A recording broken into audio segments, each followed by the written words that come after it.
един нервен напрегнат двубой. Визирам предишния сблъсък на Герена, че сега се получи с картони. Аз мога да говоря за тези два мача, които са получили тук и за купата, и за първенство. Стойностни двубои, мисля, че утре също се получи добър матч. Това са отбори и футболисти, които имат доста натрупан опит и не мисля, че се получи нещо, което никой не желая.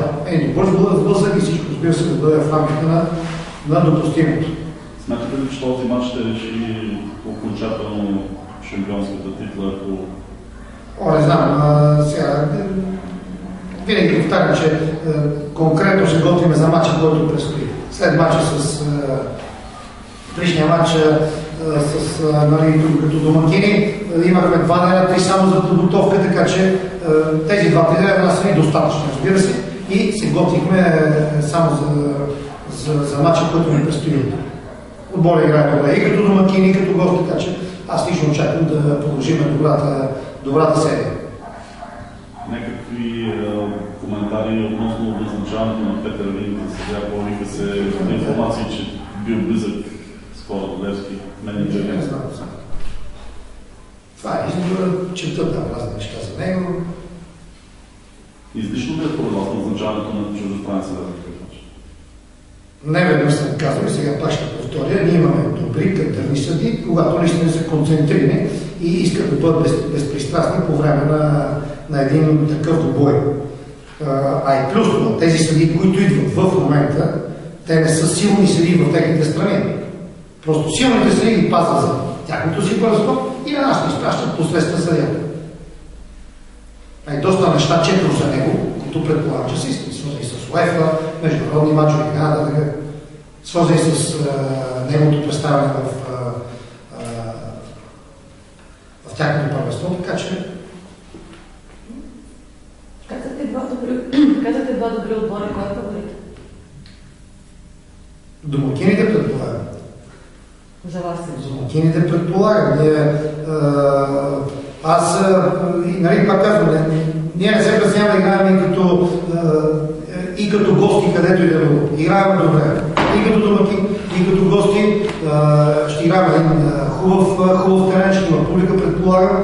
И затова започнах и с този отговор. Надявам се, очаквам, разбира се, стане интересен, добър матч, с много хубави неща и разбира се с голове.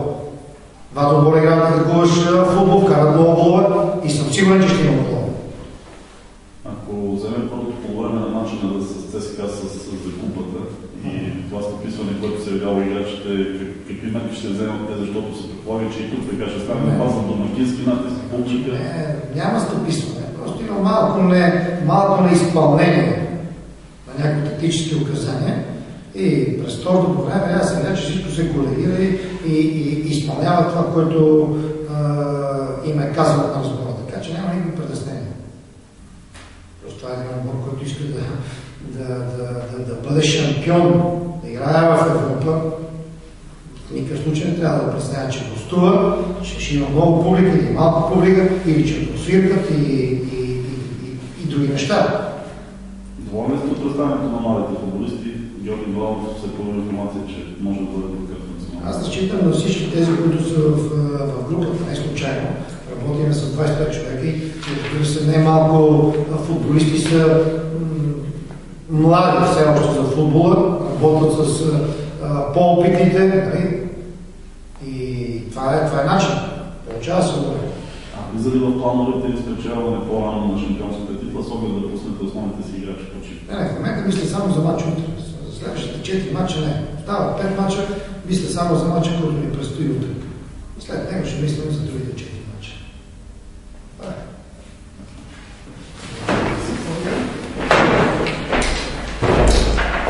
Може ли да? Окей, ние другата част, който напишеш, ще го взема от сайт.